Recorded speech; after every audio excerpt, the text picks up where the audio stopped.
বিভিন্ন জায়গা থেকে ব্ল্যাক মানি ট্রানজাকশন হচ্ছে, অর্থাৎ কালো টাকার ট্রানজাকশন হচ্ছে। এই কালো টাকার মূল যিনি মাথা রয়েছেন, যিনি এই কাজ করাচ্ছেন, যার নেতৃত্বে এই কাজটা হচ্ছে, তিনি হলেন তৃণমূল কংগ্রেসের লিডার শওকত মোল্লা। এই সমস্ত বিষয়টা নিয়ে ইতিমধ্যে নওশাদ সিদ্দিকী তিনি চিঠি লিখেছেন এনআইএর ডিরেক্টর জেনারেলকে। তৃণমূল কংগ্রেস এই ক্যানিং পূর্ব তার পাশাপাশি ভাঙড় জুড়ে একটা সন্ত্রাসের বাতাবরণ তৈরি করছে এবং এর নেপথ্যে হাত রয়েছে শওকত মোল্লার। শওকত মোল্লা এতটাই কার্যত উঠে পড়ে লেগেছে যে একদিকে নওশাদকেও হারাতে হবে, একদিকে আরাবুলকেও হারাতে হবে। ফলে দুটি বিধানসভা কেন্দ্রে তার দায়িত্ব বিরাট। শওকত মোল্লাকে কার্যত গুন্ডা হিসাবে আখ্যা দেওয়া হয়।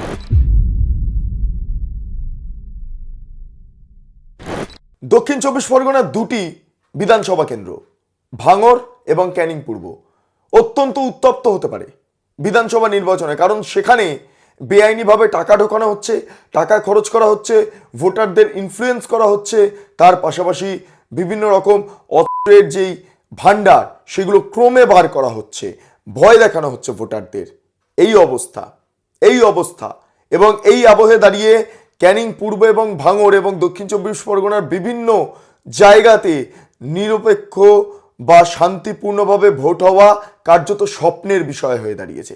ইলেকশন কমিশনের কি নজর নেই গোটা বিষয়টা নিয়ে? প্রশ্ন উঠছে বিভিন্ন মহলে। এই মুহূর্তে দাঁড়িয়ে ক্যানিং পূর্ব এবং ভাঙড় থেকে যে সমস্ত অভিযোগ উঠে আসছে সেই সমস্ত বিষয়গুলো আপনাদের সামনে তুলে ধরবো। নমস্কার, আপনারা দেখছেন বেঙ্গল লিবার্টি, আমি বিট্টু রায়চৌধুরী।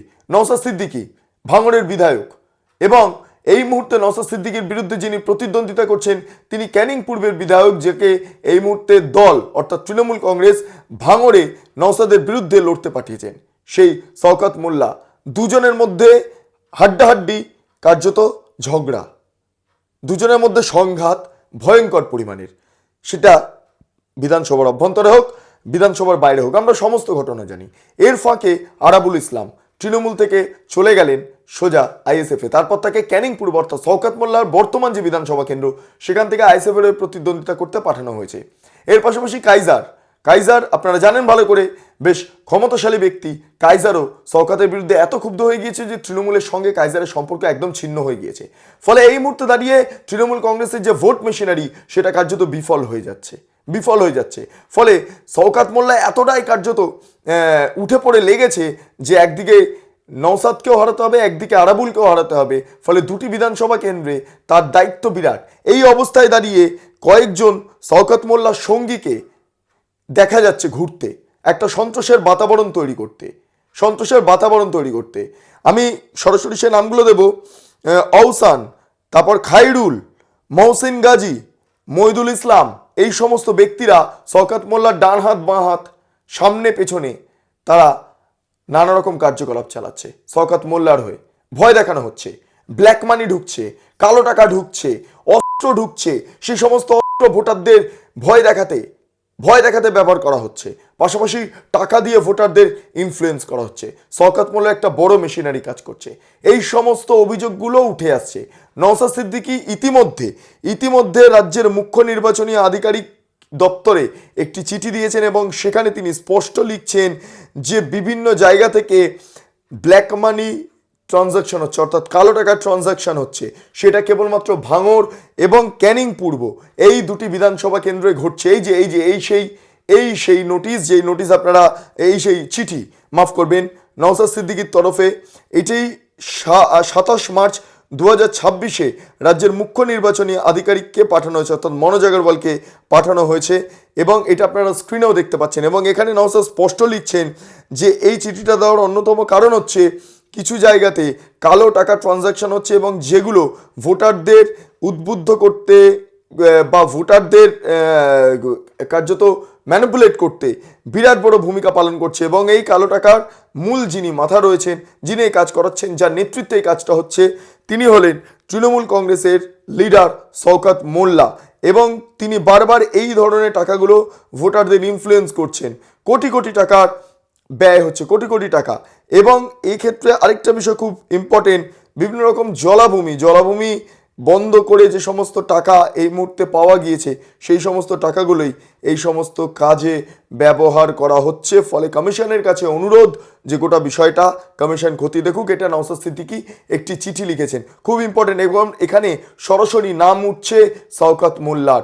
শওকত মোল্লার নাম উঠে আসছে। আপনারা ভালো করে জানেন শওকত মোল্লা একসময় সিপিএমের দাপুটে নেতা ছিলেন এবং তার বাহিনীও ভয়ঙ্কর, অত্যন্ত ভয়ঙ্কর। এবং শওকত মোল্লা তিনি জেড ক্যাটাগরির সিকিউরিটি পান, এটা মাথায় রাখবেন, রাজ্যে জেড ক্যাটাগরির সিকিউরিটি পান। এই অবস্থায় দাঁড়িয়ে শওকত মোল্লার বিরুদ্ধে এই অভিযোগটা যখন উঠে আসছে, এর পাশাপাশি শওকত মোল্লা তিনি পোস্টপোল ভায়োলেন্স অভিযুক্ত। আপনারা প্রত্যেকেই জানেন ভোট পরবর্তী সন্ত্রাস, অর্থাৎ 2021-এর পর ভোট পরবর্তী যে সন্ত্রাস ঘটেছিল, সেই সন্ত্রাসের পরিপ্রেক্ষিতে দাঁড়িয়ে কোর্টে যখন কেস হয় তখন শওকত মোল্লাকে কার্যত গুন্ডা হিসাবে আখ্যা দেওয়া হয়। এবং কি ঘটেছিল আপনাদের মনে থাকবে, 2021 বিধানসভা নির্বাচনে যে পরবর্তী হিংসা হয়েছিল, সেখানে কলকাতা হাইকোর্ট নিযুক্ত ন্যাশনাল হিউম্যান রাইটস কমিটি কুখ্যাত দুষ্কৃতী বা অপরাধীর যে তালিকা তৈরি করেছিল, সেখানে নাম উঠে এসেছিল শওকত মোল্লার। এবং এই বিষয়টাকে সামনে রেখে ইতিমধ্যে আমরা যেটা জানতে পারছি, শ্রী রাকেশ আগরওয়াল আইপিএস, যিনি এই মুহূর্তে এনআইএ ডিরেক্টর জেনারেল বটে, এবং তাকে নওশাদ সিদ্দিকী একটি চিঠি দিয়েছেন এবং সেই চিঠি 22 মার্চ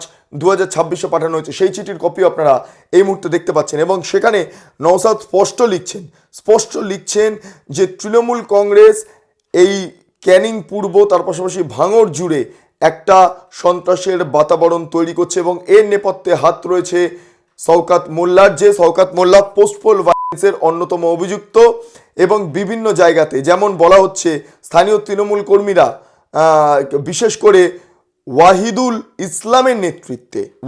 ইসলামের নেতৃত্বে দক্ষিণ বামুনিয়া চালতাবেড়িয়া এলাকায় একটি পরিত্যক্ত স্থানে দেশি বোমা, যেটাকে বলা হয় সেই পেটো তৈরি করছে, যেগুলো ইলেকশনের কাজে ব্যবহার করা যায়।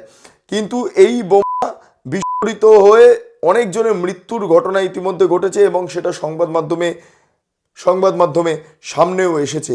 এবং গোটা বিষয়টা নিয়ে এই মুহূর্তে এনআইএর সক্রিয় ভূমিকা থাকার প্রয়োজনীয়তা রয়েছে। ইতিমধ্যে আমরা জানতে পারছি এনআইএ অত্যন্ত সক্রিয় হয়ে গিয়েছে, এনআইএ গোটা বিষয়টা নিয়ে তদন্ত করছে। কিন্তু এর পাশাপাশি একটা বিষয় খুব গুরুত্বপূর্ণ, মাথা কে হচ্ছে এর নেপথ্যে, কার হাত রয়েছে? নওশাদ সিদ্দিকী বলছেন শওকত মোল্লার হাত রয়েছে। যদি শওকত মোল্লার হাত থাকে, শওকত মোল্লা তো ইতিমধ্যে আমরা জানি পোস্টপোল ভায়োলেন্সের অন্যতম অভিযুক্ত, তাকে গুন্ডা আখ্যা দেওয়া হয়েছে। ফলে এনআইএ কেন তার কাছে অবধি পৌঁছাতে পারছে না, এটা নিয়েও প্রশ্ন বিস্তর।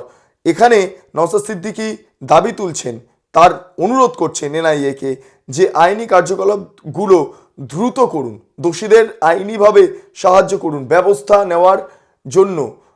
দোষীদের আইনিভাবে ব্যবস্থা নেওয়ার জন্য সাহায্য করুন। ফলে এই সমস্ত বিষয়টা নিয়ে ইতিমধ্যে নওশাদ সিদ্দিকী তিনি চিঠি লিখেছেন এনআইএর ডিরেক্টর জেনারেলকে। এর পাশাপাশি সিও দপ্তরে এই যে ব্ল্যাক মানির যে ট্রানজাকশন, সেই সমস্ত বিষয় নিয়েও চিঠি দিয়েছেন। এই মুহূর্তে ভাঙড় অত্যন্ত গুরুত্বপূর্ণ একটা জায়গা, আইএসএফ সেখানে মাথা চারা দিয়ে উঠেছে। দক্ষিণ 24 পরগনা বিস্তীর্ণ জায়গা, উত্তর 24 পরগনা বিস্তীর্ণ জায়গা, বিশেষ করে ইসলাম অধ্যুষিত যে সমস্ত জায়গাগুলো রয়েছে, সেই সমস্ত জায়গায় আইএসএফ বড় প্রভাব ফেলছে উত্তর এবং দক্ষিণ 24 পরগনায়। এক্ষেত্রে দাঁড়িয়ে কোথাও গিয়ে তৃণমূল কংগ্রেসের একটা চাপের বিষয় হয়ে আসছে, কারণ সমস্ত মুসলমান ভোট কিন্তু তৃণমূল কংগ্রেসের খাতে নাও যেতে পারে। এই ভয় থেকেই শওকত মোল্লাকে কার্যত পথে নামানো হয়েছে। যদিও শওকত মোল্লার দাপটের জেরে এই মুহূর্তে তৃণমূল কংগ্রেসের যারা আদি নেতারা রয়েছেন, তারা সরে যাচ্ছেন সম্পূর্ণভাবে তৃণমূল থেকে, এবং তারা সরে গিয়ে আইএসএফ এর দিকে যোগদান করছেন। ইতিমধ্যে আরাবুল ইসলাম, যিনি দাপুটে নেতা, যিনি জগ ছুড়েও মেরেছিলেন, তার বিরুদ্ধে একাধিক অভিযোগ রয়েছে, গুন্ডামির অভিযোগ রয়েছে। সেই আরাবুলও কার্যত হুমকি দিচ্ছেন শওকত মোল্লাকে, যে শওকত মোল্লাকে আমি চাইলে ঢুকতে দেবো না ভাঙড়ে। অর্থাৎ এই যে বাতাবরণ তৈরি হয়েছে, তা ভোটের সময় কোন জায়গায় যেতে পারে আমরা স্পষ্ট বুঝতে পারছি। সাধারণ মানুষ, ভাঙড়ের যারা আম নাগরিকরা রয়েছেন, সেটা হিন্দু হোক, মুসলমান হোক, খ্রিস্টান হোক, শিখ হোক, জৈন হোক, বৌদ্ধিস্ট হোক, যে কোনো ধর্মীয় সম্প্রদায়ের ব্যক্তি হোক, তারা তাদের গণতান্ত্রিক অধিকার, যেটা সর্বোচ্চ গণতান্ত্রিক অধিকার, প্রয়োগ করতে পারবেন তো? নাকি না তারা প্রয়োগ করতে গেলে উন্নয়ন বাহিনী সামনে দাঁড়িয়ে থাকবে, সেই দৃশ্য চাক্ষুষ করবেন, ভয়তে তারা ঘরে লুকিয়ে থাকবেন?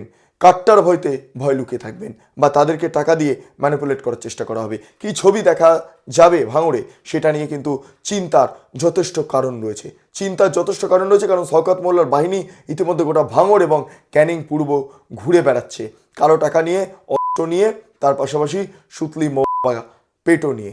যেই অভিযোগটা করছেন নওশাদ সিদ্দিকী, সরাসরি অভিযোগটা করেছেন কমিশনের অভ্যন্তরে। এবার কমিশন কি ব্যবস্থা নেয়, কমিশন নওশাদ সিদ্দিকীর এই অভিযোগকে সামনে রেখে কোনো ব্যবস্থা নেবেন কিনা সেটাও এখন দেখার বিষয় রয়েছে। তাহলে সবটা মিলিয়ে রাজ্য রাজনীতিতে এই মুহূর্তে ভাঙড় এবং ক্যানিং পূর্ব অত্যন্ত উত্তপ্ত একটা স্থান হবে, এ বিষয়ে কোনো সন্দেহ নেই। যাই হোক, আপনাদের কি মতামত অবশ্যই কমেন্ট সেকশনে জানান।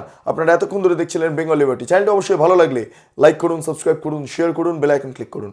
www.bengalliberty.com সেখানে ক্লিক করুন। সমস্ত খবর আপনাদের জন্য সাজানো রয়েছে। স্বাধীন, কাঁচিন এবং গেরিলা সাংবাদিকতার পাশে দাঁড়ান। অসংখ্য ধন্যবাদ।